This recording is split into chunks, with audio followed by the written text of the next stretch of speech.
Hello family, চলে আসলাম আবার একটা নতুন রেসিপি নিয়ে। আজকে রেসিপিটা হয়েছে ম্যাগি।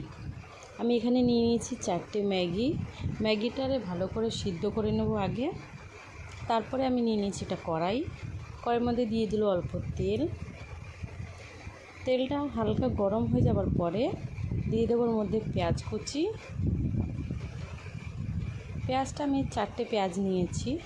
খুব ঝটপট এই রেসিপিটা হয়ে যাবে। আপনারা যদি কোনো তাড়াহুড়া থাকে আপনার, এই রেসিপিটা অবশ্যই একবার ট্রাই করতে পারেন ম্যাগির, আর খুব ভালো লাগে খেতে। সেই জন্য আমি এই যে পেঁয়াজটা নিয়ে নিয়েছি, এখানে 4টে পেঁয়াজ এখানে ভালো করে ফ্রাই করে নিলাম। করে তারপরে দিয়ে দিচ্ছি একটা টমেটো, একটা বড় টমেটো নিয়েছিলাম যেহেতু 4টে ম্যাগি, সেই জন্য নিয়ে আমি এটার মধ্যে ভালো করে টমেটোর নাড়াচাড়া দিয়ে ভালো করে ভেজে নেব। ভাজার পরে এর মধ্যে দিয়ে দেবো অল্প লবণ, স্বাদ মতো লবণ দেবেন। অল্প দিয়েছি হলুদ, যেহেতু মশলা দেব সেই জন্য আমি হলুদটা অল্পই নিয়েছি। দেওয়ার পরে আমি ভালো করে নাড়াচাড়া করে দেবো। নাড়াচাড়াটা খুব সহজভাবে হয়ে যাবে, দেখবেন ঠিক 10 মিনিট সময় লাগবে আপনাদের বানাতে। তারপরে আমি নাড়াচাড়া দিয়ে একটা ডিম দিয়ে দেব। ডিমটারে আমি ভালো করে নাড়াচাড়া দিয়ে দেবো। তারপরে আমি এর মধ্যে 4টে ম্যাগি নিয়েছিলাম, সেই জন্য আমি 4টি মশলা এর মধ্যেই দিয়ে দিচ্ছি।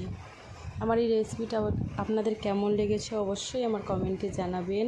আমার চ্যানেলটা যেহেতু নতুন, অবশ্যই সাবস্ক্রাইব করবেন, লাইক করতে ভুলবেন না।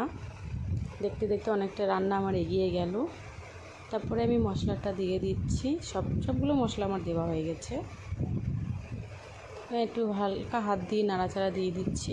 আমি এখানে লো মিডিয়াম রাখছিলাম। তারপরে আমি দেখেন ভালো করে আমি মিক্স করে নিয়েছি সব মশলাটারে।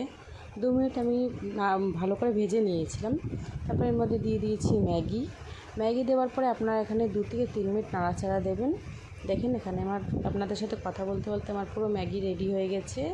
এটা আমার মেয়ের লাঞ্চ দিয়েছি আমি, এখানে আমি লাঞ্চ বক্সে দিয়ে দিয়েছি। তারপরে আমি একটা প্লেটে নিয়ে আপনাদের দেখাচ্ছিলাম।